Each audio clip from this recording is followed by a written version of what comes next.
Hello everyone, this is your educator Mansi Gupta. Welcome to ready for study.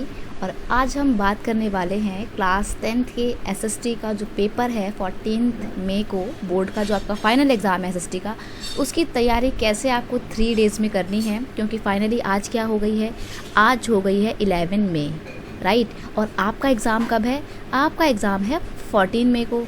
It's mean we have 3 days time and this is very sufficient time for revise your whole syllabus, right. तो जो एक strategy आपको follow करनी है वो मैं आज आपको बताने वाली हूँ।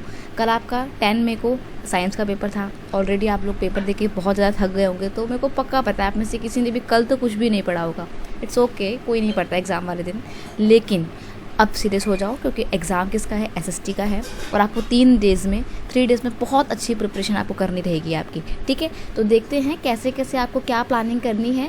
तो सबसे पहले हम बात करेंगे आपकी 14 मई को कि आपको कैसे कैसे क्या करना है। देखिए, मॉर्निंग होगी आपकी, अच्छे से आपकी पूरी थकावट उतर गई होगी कल के एग्ज़ाम देके। कल आपने बहुत बड़ा पहाड़ जो तोड़ा है साइंस का पेपर देके। लेकिन अब स्टार्ट करेंगे हम अपनी एसएसटी की तैयारी। और हम स्टार्ट करेंगे सबसे पहले हिस्ट्री से। नेशनलिज्म इन इंडिया हम सबसे पहले पढ़ेंगे, क्योंकि देखो ये ऐसा चैप्टर है जो आपके हिस्ट्री के पोर्शन से एक आएगा। ओनली वन चैप्टर आएगा आपका। तो इस चैप्टर को एक बार में ख़त्म करते हैं और पूरा हिस्ट्री का पोर्शन हम निपटा देंगे एक बार में, ठीक है। तो देखो ये क्वेश्चन जो चैप्टर है ये बहुत ज़्यादा लेंदी है और बहुत ज़्यादा इंपॉर्टेंट भी है। तो क्या करना है ना, आपको मॉर्निंग में इसको पढ़ना है। मॉर्निंग देखो, आपकी मॉर्निंग कितने बजे भी हो, आप मतलब आप सबकी अपने अपने अपने हिसाब से मॉर्निंग होती है। किसी की 6 बजे हो जाती है, किसी की 10 बजे होती है, किसी की 12 बजे भी होती है। कुछ ऐसे महान शख्स भी हैं। देखिए, मेरी मॉर्निंग अगर मैं आपको बताऊं तो 10 बजे से स्टार्ट होती है पढ़ने वाली, ठीक है। उठने के तो आप पहले भी जाते हैं, लेकिन आप 10 AM से इसको स्टार्ट करें। और फिर कितना बजे, मतलब ये आई थिंक मेरे हिसाब से 4 hours is sufficient for this chapter, right. तो 10, 11, 12, 13 तो नहीं, 1 2। तो हम मान के चलते हैं कि ये 2 बजे तक हमारा चैप्टर जो है कंप्लीट हो जाएगा, ठीक है। तो ये हो गया हमारा मॉर्निंग और आफ्टरनून दोनों का नेशनलिज्म इन इंडिया। अब नेशनलिज्म इन इंडिया कैसे पढ़ना है वो भी आपको देखना है, ध्यान से देखना है। देखिए, सबसे पहले आप थ्योरी करेंगे। थ्योरी का मतलब ये नहीं है कि आप एनसीईआरटी की पूरी बुक को लाइन टू लाइन रीड करेंगे, पॉसिबल ही नहीं है, ये चैप्टर बहुत लेंथी है। तो आपको क्या करना है, किसी भी एजुकेटर की वीडियो को देख लेना है। वन शॉट बहुत सारे अवेलेबल होंगे नेशनलिज्म इन इंडिया के, आप उसको देखिए और कोशिश करिएगा कि आप उसको 1.25 या 5x की स्पीड पे 1.5x की स्पीड पे देखें, क्योंकि कुछ टीचर्स बहुत स्लो बोलते हैं। तो आपको क्या करना है ना, फुल स्पीड में देखना है। आप चाहें तो मेरी वीडियोस भी देख सकते हैं, नेशनलिज्म इन इंडिया की पूरी कंप्लीट चैप्टर कवर कर रखा है मैंने भी। तो आप चाहें तो मेरा वीडियोस भी देख सकते हैं। मैं आपको प्लेलिस्ट जो मैंने बना रखी है उसका जो लिंक है मैं आपको डिस्क्रिप्शन में दे दूँगी इस वीडियो के, ठीक है। थ्योरी कवर कर ली, देन उसके बाद आपको क्या करना है, इंपॉर्टेंट क्वेश्चंस पढ़ने हैं कि किस तरीके से क्वेश्चन बनेंगे, ठीक है। एंड अगर आपके पास आपके खुद के नोट्स हैं तो थ्योरी की जगह आप उसको रिवाइज कर लीजिए अगर आप वीडियो को नहीं देखना चाहते हैं तो, ठीक है। और सबसे इंपॉर्टेंट है previous years questions. Previous year question देख लीजिएगा। मैप वर्क भी बहुत इंपॉर्टेंट है, इससे मैप वर्क बहुत आता है। और मैंने कल इवनिंग में ही आपके लिए नेशनलिज्म इन इंडिया की मैप वीडियो जो है ऑलरेडी अपलोड कर दी है। जो वीडियो में मैंने आपको बताया है, अगर आपने वो वीडियो अच्छे से देख ली तो वो आपका मैप वर्क बिल्कुल सफिशिएंट है, क्योंकि उससे बाहर और कुछ भी मैप वर्क नहीं आएगा, ठीक है। चलिए अब बात करते हैं इवनिंग की। तो इवनिंग बच्चा आपकी कुछ भी हो सकती है, लेकिन अगर हम इस जो टाइम मैंने बताया 10 to 2, तो अगर हम उसके अकॉर्डिंग चलें तो मैं आपको यहाँ पर 1 hour का ब्रेक दूंगी। 2 से 3 के बीच में आप ब्रेक लीजिए एंड देन उसके बाद 3 PM से पढ़ना स्टार्ट करिए। मनी एंड क्रेडिट बहुत ज़्यादा लेंदी चैप्टर नहीं है, तो इसके लिए 3 hours जो है वो बहुत सफिशिएंट है आपका रिवीजन करने के लिए, क्वेश्चन आंसर पढ़ने के लिए। मैप वक्त तो उसमें करना ही नहीं है आपको, है ना। तो क्या करना है आपको, 3 PM में बैठना है आपको। 4, 5, 6 PM तक आप इस चैप्टर को बहुत अच्छे से निपटा लेंगे, ठीक है। तो ये हो गया आपका इवनिंग का मनी एंड क्रेडिट। 2 चैप्टर हमारे कवर हो गए हैं, राइट। अब बढ़ते हैं नाइट की ओर। नाइट भी नहीं, हालांकि होगा इवनिंग ही, बट फिर भी देखो आपको मैं 1 घंटे का टाइम फिर से जो है रेस्ट करने के लिए दूंगी। तो हम बैठेंगे कब, हम दोबारा से पढ़ने बैठेंगे 7 PM, ठीक है। और आउटकम्स ऑफ डेमोक्रेसी में आपको इस बात का बहुत अच्छे से ध्यान रखना है कि बुक से चैप्टर तो बिल्कुल भी नहीं पढ़ना है आउटकम्स ऑफ डेमोक्रेसी, क्योंकि इसमें थ्योरी कुछ है ही नहीं चैप्टर में। बिल्कुल बकवास तो खैर नहीं बोल सकते आपकी बुक्स को, बट उसमें आप पढ़ेंगे तो कन्फ्यूज हो जाएंगे और बहुत ज़्यादा टाइम कंज्यूमिंग होगा। तो आपने क्या करना है, किसी भी यूट्यूब एजुकेटर की वीडियोज़ को देखने हैं, वन शॉट वीडियो जो भी अवेलेबल हों जो आपको अच्छी लगे, 2x की स्पीड पे तो कुछ आप देख सकते हो जो टीचर बहुत ज़्यादा स्लो बोलते हैं, बाकी आप 1.5 की स्पीड में देखिए, क्योंकि आपको समझ आना भी बहुत ज़्यादा ज़रूरी है वो, ठीक है। तो 7 PM पे आप इसको लेके बैठेंगे तो 3 घंटे में इस चैप्टर को भी कर लेंगे, राइट। तो 8, 9, 10 और 10 PM में आप इसको कर लीजिएगा। देखो रात का है तो रात में मैं समझती हूँ कि उतना कॉन्सेंट्रेशन नहीं बन पाता, तो आप क्या करिएगा, इसको ना 2 स्लॉट्स में करिएगा, ठीक है। 7 PM में आप इसको लेके बैठे तो आप इसको पहले तो करिएगा 8:30 तक, ठीक है। देन उसके बाद आपने आधे घंटे का ब्रेक लिया, इसमें अपना खाना खाना है, आपने रात का डिनर करना है। देन उसके बाद आप 9 PM फिर से बैठेंगे, राइट। और 9 PM से फिर आपने इसको कब तक कर देना है, 10:30 तक इसको कंप्लीट करना है। और फिर उसके बाद मोबाइल बिल्कुल भी नहीं चलाना है कि आप कहीं PUBG खेलने लग जाए, नहीं, आपको रेस्ट करना है, ठीक है, क्योंकि हमारे को नेक्स्ट डे भी तो पढ़ना है ना। मोबाइल में गेम आप एग्ज़ाम के बाद भी खेल लेंगे, राइट। तो देखते हैं अब हमारे को 12 मई का क्या प्लान करना है अपना पूरा डे, ठीक है। अब ये 12 मई का प्लान है कि आपको कैसे करना है। मॉर्निंग में उठना है, ठीक है। कल तो आप पूरा दिन भर पढ़े हैं, रात में अच्छे से नींद भी आपकी पूरी हो गई है, तो कोशिश करिएगा कि 12 मई को आप थोड़ा सा जल्दी उठ जाएं और अपनी जो स्टडी है वो 9 AM से स्टार्ट करना शुरू कर दें। तो 9 AM में अगर आप पढ़ने बैठेंगे तो मैन्युफैक्चरिंग इंडस्ट्री भी नेशनलिज्म इन इंडिया की तरह एक बहुत लेंदी चैप्टर है, तो आपको इसको भी काफ़ी टाइम देना पड़ेगा, क्योंकि इसमें मैप वर्क भी होगा, ठीक है। तो आप क्या करेंगे, 9 से अगर आप बैठेंगे तो 4 घंटे में चैप्टर आपका कंप्लीट हो जाएगा। तो करिए 9, 10, 11, 12, 1, ठीक है। तो 1 PM तक आप इस चैप्टर को भी कंप्लीट कर लेंगे, ठीक है। आफ्टरनून हो रही है, आधे घंटे का ब्रेक लीजिए और 1:30 पे आप इसको लेकर बैठ जाइए। किसको बैठना है अब बैठना है पॉलिटिकल पार्टीज़ को लेके, यानी कि सिविक्स का सेकंड लास्ट चैप्टर आपको करना है, ठीक है। तो सेकंड आपका मतलब सेकंड क्या है, वैसे आपकी बुक में सेकंड नंबर का चैप्टर नहीं है, बट आपके बोर्ड के एग्जाम में आने वाला ये पॉलिटिकल सिविक्स की बुक का सेकंड चैप्टर है, ठीक है। तो दूसरा चैप्टर जो है इसको आपको क्या करना है, पॉलिटिकल पार्टीज़ को, इसको भी आपको थ्योरी इसकी पढ़ सकते हो। आउटकम्स ऑफ डेमोक्रेसी की तरह इसकी थ्योरी बहुत ज़्यादा ख़राब नहीं है, बट स्टिल आप चाहें तो थ्योरी की जगह मैं तो आपको सजेस्ट करूँगी कि प्लीज़ बुक से ना पढ़ें।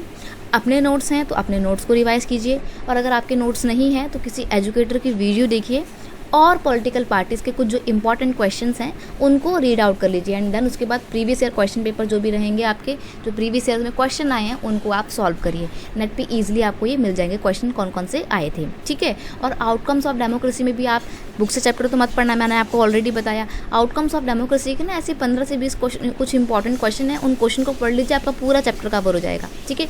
कुछ इधर उधर का फालतू चीज़ आपको देखने की ज़रूरत नहीं है, क्योंकि अब आपके पास इतना टाइम नहीं है कि आप ये भी पढ़ लें वो भी पढ़ लें, नहीं, बिल्कुल ऐसा भी नहीं करना है। जो है उसको रिवाइज़ करो, क्योंकि जो नहीं है अब नया सीखने का टाइम आपके पास बिल्कुल भी नहीं है, ठीक है। तो मेरी बात ध्यान से सुनो, जितना भी आपके पास मटेरियल है आप उसी को रिवीजन करिए, क्योंकि जो आपको आता है ना उसको रिवाइज करेंगे तो वो और बेस्ट हो जाएगा। लेकिन नए सीखने के चक्कर में जो आपको ऑलरेडी आता होगा ना आप वो भी भूल जाएंगे, तो वो आपके लिए नेगेटिव पॉइंट प्रूव होगा। तो ये गलती आपको बिल्कुल भी नहीं करनी है, ठीक है। पॉलिटिकल पार्टीज़ जो है आपका 3 घंटे में चैप्टर कंप्लीट खत्म हो जाएगा। तो 1:30 पे अगर आप बैठेंगे तो 2:30, 3:30 और 4:30, राइट। 4:30 तक आपको कई चैप्टर भी कंप्लीट करना है। एंड देन उसके बाद आपको थोड़ा सा ब्रेक लेना है, क्योंकि गर्मी बहुत हो रही है, आपको पैनिक नहीं होना है और एग्जॉस्टेड भी नहीं होना है। थोड़ा सा स्ट्रेच कर लेना बॉडी को, ताकि आपकी बैक भी पेन ना हो। 14 को एग्ज़ाम भी तो बैठ के देना है ना आपने, तो उस चीज़ को ध्यान में रखते हुए आपको पढ़ना रहेगा, ठीक है। चलिए आगे देखते हैं। अब इवनिंग हो गई है, तो इवनिंग में आप क्या पढ़ेंगे। इवनिंग में आप आपकी जो इकोनॉमिक्स की बुक का सेकेंड लास्ट चैप्टर है वो भी ख़त्म कर लेंगे हम। सेकेंड लास्ट चैप्टर बुक का सेकंड चैप्टर नहीं है, बल्कि आपके बोर्ड एग्जाम में आने वाला इकोनॉमिक्स का सेकंड चैप्टर है, ठीक है। फर्स्ट चैप्टर आपका कौन सा है, money and credit, and second है आपका globalization and the Indian economy. तो ये भी काफ़ी इंटरेस्टिंग चैप्टर और बहुत ज़्यादा लेंदी भी नहीं है। इस चैप्टर को देखेंगे तो इसको आपको क्या करना है, इसकी भी आपको थ्योरी पढ़नी है, इंपॉर्टेंट क्वेश्चंस देखने हैं, and previous year question paper इसके आपको देखने हैं। बहुत ईजिली ये भी हो जाएगा आपका। तो इस वाले चैप्टर को आप अगर करने बैठेंगे 5:30 तो खैर नहीं, 1 घंटे का ब्रेक देना सही नहीं है, 5 बजे आप इसको लेके बैठ जाइए, ठीक है। तो बच्चा 5 बजे आप इसको लेके बैठेंगे तो देन आपका ये चैप्टर 3 आवर्स में हो जाएगा, ठीक है। तो मैं मान लेती हूँ कि आप इसको 5 से 6, 7, 8 तो 8 PM में आप इसको भी कंप्लीट कर लेंगे। एंड देन उसके बाद आपको क्या करना है, आपको थोड़ा सा देर रिलैक्स होकर बैठना है, क्योंकि आप काफ़ी टाइम से पढ़ रहे हैं। खाना वाना खाइए, अपना मज़े थोड़ा सा करिए, 1 घंटे का पूरा ब्रेक लीजिए। बाहर घूमना है तो बाहर घूमने जा सकते हैं, ठीक है। और फिर रात में आपको क्या करना है, रात में तुरंत नहीं सो जाना है, 9 बजे बैठो पढ़ने के लिए, और एक सैम्पल पेपर की प्रैक्टिस करोगे, ये बहुत ज़रूरी है, प्रैक्टिस करना बहुत ज़रूरी है सैम्पल पेपर की। आपको आइडिया आएगा कि पेपर में कैसे क्वेश्चन पूछे जाएंगे, ठीक है। तो 9 बजे आप इसको लेके बैठेंगे तो मेरे हिसाब से आपको 1.5 घंटा या 2 घंटे में आपको रिवीजन करना, कोई बहुत कम टाइम नहीं है। तो इसको आप 11 PM तक आराम से कर लेंगे। और फिर उसके बाद क्या करना है, पबजी बिल्कुल भी नहीं खेलना है, कोई भी गेम नहीं खेलना है, मोबाइल में नहीं लगना है, नेटफ्लिक्स वगैरह नहीं देखनी है, टीवी नहीं देखना है, सोना है, ठीक है। अब आएगा आपका लास्ट डे, और वो कौन सा होगा, वो होगा आपका 13 मई को। अब आपके दिल की धड़कन तेज़ हो रही होगी कि फाइनली एसएसटी का पेपर धीरे धीरे आने वाला है, लेकिन कोई बात नहीं, डरने वाली बात नहीं है। 13 मई को आपको क्या प्लान करना है वो मैं बता देती हूँ। हमने हमारा पूरा ऑलमोस्ट कोर्स कंप्लीट कर लिया है, ठीक है। खुश हो जाओ कि आपके एसएसटी के जितने भी क्वेश्चन चैप्टर्स आने वाले हैं वो आपने 2 दिन में पूरे निपटा लिए हैं। बस लास्ट एक चैप्टर बचा है, life lines of the national economy. कोई बहुत लेंथी चैप्टर नहीं है, बहुत सिंपल सा ईजी सा क्वेश्चन चैप्टर है ये, ठीक है। तो देखिए इसको अगर आप करने बैठेंगे ना, ये आपका 3.5 ईयर्स में यानी कि 3.5 घंटे में आराम से हो जाएगा ये चैप्टर। 4 घंटे का टाइम देना भी ज़रूरी नहीं है इसको, राइट। लेकिन चलो ठीक है, आपकी खुशी के लिए मैं 4 घंटे का उसको मैं टाइम दे देती हूँ। अब वो 4 घंटे आप कब निकालेंगे, 9 to 10, 11, 13 और 13 तो नहीं, सॉरी 1, तो 1 PM तक आप इसको बहुत ईजिली कर लेंगे, राइट। इसमें आपको क्या करना है, किसी भी वीडियो को देखना है, या चाहे तो ज्योग्राफी की जो बुक है ना आप उसको रीड आउट कर सकते हैं, क्योंकि ज्योग्राफी का थ्योरी पढ़ना सही रहता है, राइट। इंपॉर्टेंट क्वेश्चन देखेंगे, प्रीवियस ईयर क्वेश्चन देखेंगे और मैप वर्क देखेंगे। मैं आज शाम तक आपके लिए मैप वर्क जो है अवेलेबल करवा दूंगी, और सैम्पल पेपर की फिर आपको भरपूर प्रैक्टिस करनी है, ठीक है। सैम्पल पेपर भी मैं आपके लिए बना रही हूँ, मैं आपको आज शाम तक या मैं कल यानी कि 12 मई तक इसको अच्छे से अपलोड कर दूंगी, तो देख लीजिएगा, आप प्रैक्टिस कर लीजिएगा, ठीक है। और फिर आपको क्या करना है, फिर आपका जो इवनिंग का टाइम होगा ना, इवनिंग में आपको यानी कि आपको ये 5 के अराउंड 5 to 7 यानी कि 2 घंटे में आपको क्या करना है, आपको जो जितना भी मैप वर्क है ना बेटा, आपको वो दोबारा से रिवीजन करना है, ताकि आपका मैप पूरा पक्का हो जाए, ताकि आपके जो 5 नंबर का मैप आएगा ना, वो तो आपका कंफर्म 5 नंबर पूरे आने चाहिए। मैप में तो कोई कंजूसी नहीं करनी है, मैप बहुत अच्छे से करना है, 5 नंबर फ्री के होंगे मैप वर्क के, ठीक है। अब आपके पास जो बचा है आगे का टाइम, उसमें एक सैम्पल पेपर और लगा लीजिए, तो लगे हाथों हमारे 3 सैम्पल पेपर हो जाएंगे इन 3 दिनों की छुट्टियों में। और फिर आपको रात को 11 बजे आराम से सो जाना है। चाहो तो मॉर्निंग में उठ के थोड़ा बहुत मैप एक बार फिर से रिवाइज कर लेना, और कुछ इंपॉर्टेंट क्वेश्चंस देख लीजिएगा, आप सैम्पल पेपर देख लीजिएगा, ठीक है। और पैनिक बिल्कुल मत होना। लास्ट डे यानी कि 13 मई को आपको लेट नाइट स्टडी बिल्कुल नहीं करनी है, क्योंकि आपको 8 आवर्स की स्लीप बहुत ज़्यादा ज़रूरी है आपके एग्ज़ाम के लिए। कभी ऐसा हो कि आप रात भर पढ़ रहे हो, 13 मई की रात को आप पूरा पढ़ रहे हो, और 14 मई को एग्ज़ाम वाले दिन वहाँ पर जाके सो रहे हो, तो ये चीज़ें नहीं करनी है आपको। इतना पैनिक भी नहीं होना है, आराम से जाओ, अच्छे से पढ़ो, 3 दिन का टाइम बहुत है, और आराम से पेपर दो, ठीक है। तो बस फाइनली आपको आपका टाइम टेबल बहुत अच्छे से समझ में आ गया होगा कि पूरी स्ट्रैटेजी आपको कैसे फॉलो करनी है। बहुत बेस्ट स्ट्रैटेजी है ये। आप अगर मैंने जिस तरीके से बताया आप यही फॉलो करते हो, तो आपने अगर नहीं भी पीछे की चीज़ें रिवाइज करी होंगी ना, आपने सिर्फ एक बार पढ़ा होगा, तो भी आपके लिए बहुत सफिशिएंट स्ट्रैटेजी है आपका पूरा कोर्स कंप्लीट करने के लिए, रिवाइज करने के लिए, ठीक है। चलिए अब आती है 14 मई की बारी, तो उसके लिए आप सभी को best of luck for your exam. Panic मत होना, बहुत अच्छे से पेपर करना। पेपर करने से पहले जो आपको 15 मिनट्स का टाइम होता है, उसमें आपको सिर्फ पेपर को बहुत अच्छे से रीड करना है। डरना बिल्कुल भी नहीं है, रीड करना है कि क्वेश्चन में आपसे क्या पूछा है, किस तरीके से आपको प्लानिंग करनी है। 15 मिनट्स का टाइम बहुत सफिशिएंट है आपको आपकी प्लानिंग करने के लिए, ठीक है।